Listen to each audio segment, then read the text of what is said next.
जरूरी नहीं कि हमेशा ठोकर खाकर ही सीखा जाए, क्योंकि किसी और के ठोकर, किसी और के गलतियों से भी बहुत कुछ सीखा जा सकता है। यहाँ तक कि एक मित्र ही नहीं बल्कि अपने दुश्मन देशों के तरीकों से भी बहुत कुछ हासिल किया जा सकता है। और अब हमारे देश के रक्षा जगत के बड़े बड़े दिग्गज भी हमारे पड़ोसी दुश्मन चीन से बहुत कुछ सीखने की सलाह दे रहे हैं। जैसा कि एक पुरानी कहावत है, एकता में बल है।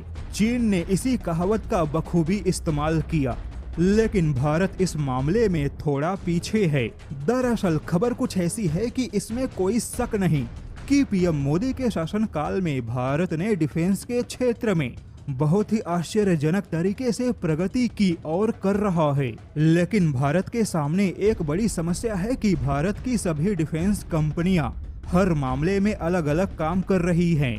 जैसे कि हिंदुस्तान एरोनॉटिक्स लिमिटेड अपना अलग काम कर रहा है, टाटा एडवांस अलग काम कर रहा है, अडानी डिफेंस भी अलग ही काम कर रहा है।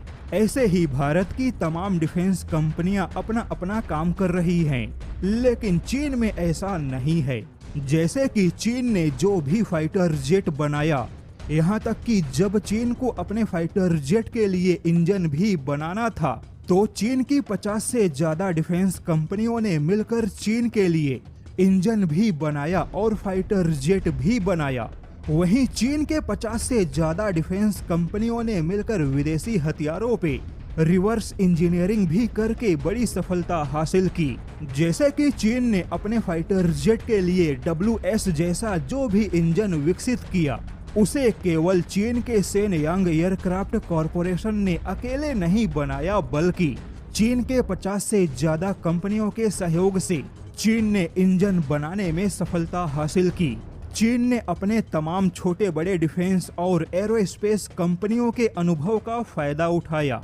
लेकिन फिलहाल भारत में ऐसा नहीं है, क्योंकि भारत में DRDO केवल अकेला ही इंजन बनाने की कोशिश कर रहा है। ऐसे में अब भारत को भी इंजन विकास के परियोजना में DRDO के साथ भारत के बाकी डिफेंस कंपनियों को भी एक साथ मिलकर काम करने की सलाह दी जा रही है। जैसे कि चीन ने अपने नौसेना के लिए अपना J-15 फाइटर जेट बनाया, लेकिन चीन के इस फाइटर जेट को बनाने में चीन की 50 से ज्यादा कंपनियों ने अपना सहयोग दिया। चीन का J-15 पूरा का पूरा रूस के सुखोई 33 की नकल है। इस फाइटर जेट को बनाने के लिए चीन ने सबसे पहले इसका प्रोटोटाइप और ब्लूप्रिंट हासिल किया था। फिर चीन की 50 से ज्यादा कंपनियों ने मिलकर सुखोई 33 पे रिवर्स इंजीनियरिंग की और अपना J-15 फाइटर जेट बनाया। ऐसे में अब भारत के रक्षा जानकार भी यह मानते हैं कि कम से कम इंजन और फाइटर जेट के जटिल तकनीक के क्षेत्र में DRDO, HAL, टाटा एडवांस जैसे भारत के अन्य एरोस्पेस कंपनियों को भी एक साथ लाने के लिए सरकार को काम करना चाहिए। यानी कि भारत अपने ही तमाम डिफेंस कंपनियों के अनुभव को मिलाकर बहुत बड़ा फायदा उठा सकता है।